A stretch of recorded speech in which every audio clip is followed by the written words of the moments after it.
Hi, I'm John and welcome to the Jigsaw Puzzler as we look today at this brand new puzzle that I've purchased from Amazon called the Palace of Catalan music. It's an Educa puzzle, it's 1,000 pieces and it's a mighty beautiful puzzle.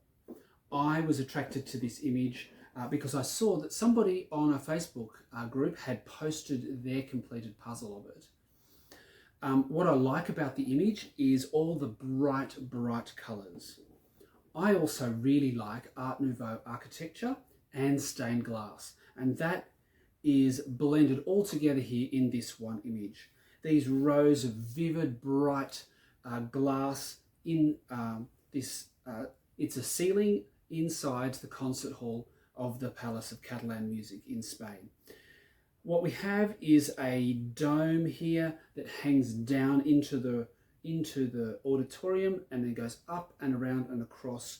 Of course, this is only part of the ceiling, but I was attracted to just the vibrant, glorious colourfulness of this image, the challenge of having a lot of repeated patterns and colours, and also the architectural nature of it. I like art puzzles and architecture puzzles. And I just thought I really must do this puzzle. It took me a while to get hold of it, but I found it on Amazon Germany, and eventually it arrived here at my house and I have just completed it. And what a challenge it is too. Well, how did I attack a puzzle like this? We can see that around the edge of the puzzle, down this side here, and annoyingly underneath the branding, there are a series of stained glass faces. They are the easiest part of the puzzle to do. There are 1, 2, 3, 4, 5 of them, and it's very, very easy to find those pieces in the box. As usual, I pulled out all of the edge pieces. I didn't know whether I'd be able to put the edge together first up, or whether there would simply be too many pieces that were the same. But I did do it. I got the edge together, and then I pulled the faces out and this section here of pink glass. There are a lot of wavy lines and curves in that section, and I thought, and it's the only part of the window or the ceiling where the glass is pink. So I thought, well, I'll start with that and see if I can put it together, which I did do. Then I thought, well, I'm going to progress to the next colour along, which is the blue. Now, despite the fact that it's quite complex and very colourful, there is not actually a lot of blue on it. There are these individual stripes here. And of course, once I'd done the pink section, I had actually pieced together most of these little blue pieces, but there are these blue stripes which help guide us in solving the puzzle towards the centre. The other thing that I found very, very useful for doing this puzzle were these dark brown lines. If you picked up a piece with one of those lines on it, it didn't take a lot of effort to figure out which line it belonged to. The angle that it's on meant that a piece could only be oriented in a certain direction. So if I just take this section out here, if I had this piece and it has this diagonal stripe on it, well, this piece can only go that way, or 180 degrees, or at a 90-degree orientation. So it didn't take much to figure out which of the lines each piece belonged to. That wasn't hard, but it was laborious. This is a puzzle that I went through piece by piece. You'll see in the time-lapse, if you watch it, that I'm constantly referring to the picture. I simply had to. There are so many similar details. All of these circular motifs, which look like bottoms of bottles, are so similar. There are variations in colour and slight design variations, but I constantly had to refer to the box just to see where everything went. But these brown lines that divide the puzzle up into, or the ceiling and the puzzle into segments, really helped piece it together. So I did the pink section and the faces. I did the blue section.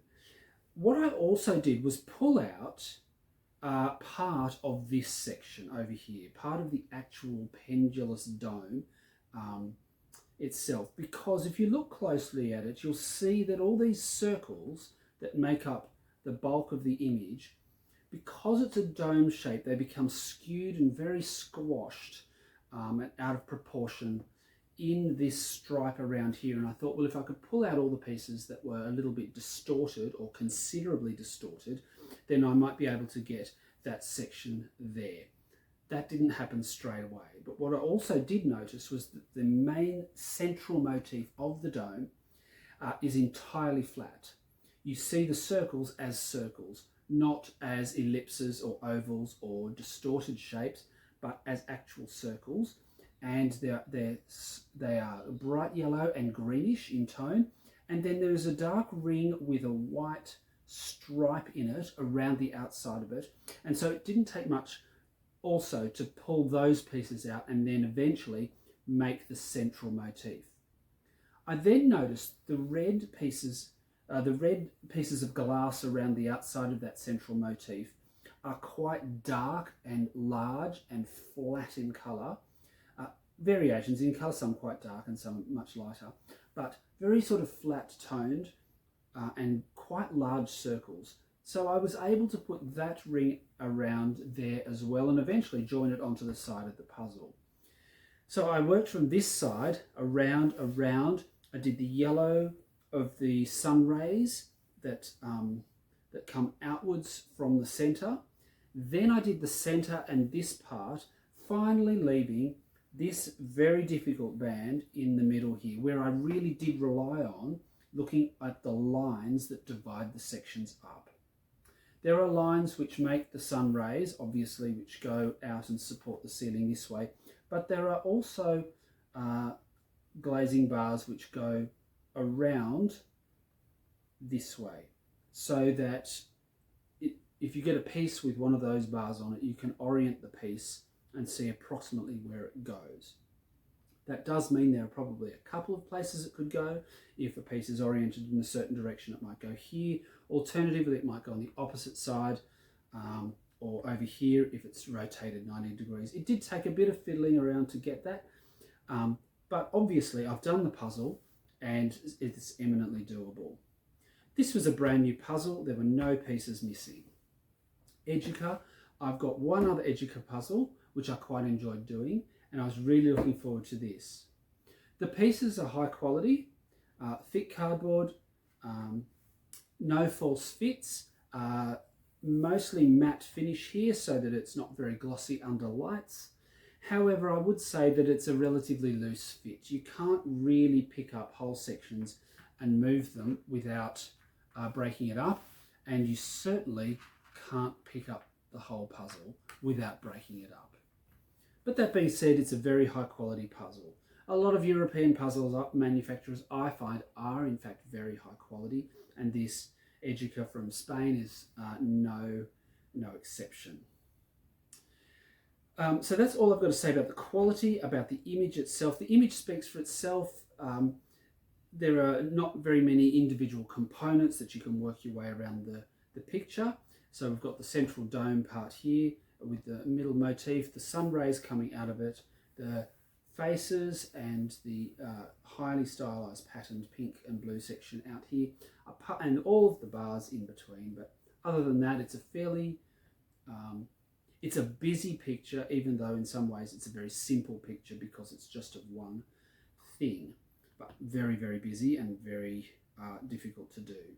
Well, yeah, I found it quite challenging. I did this over a 3 or 4 day period, working on it at many hours at a time in the evenings after work. So there's probably 6 to 8 hours worth of work in it. Yeah, so it is a challenging puzzle.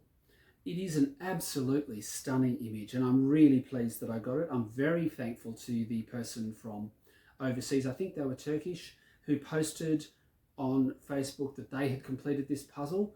It was a tantalizing find, and I'm really pleased that I've done it. We're going to watch the time lapse. I'm going to put that on now. But if you'd like to click like and subscribe, I'd be really happy to hear from you about whether you would do a puzzle like this, or whether you just simply admire somebody else's efforts.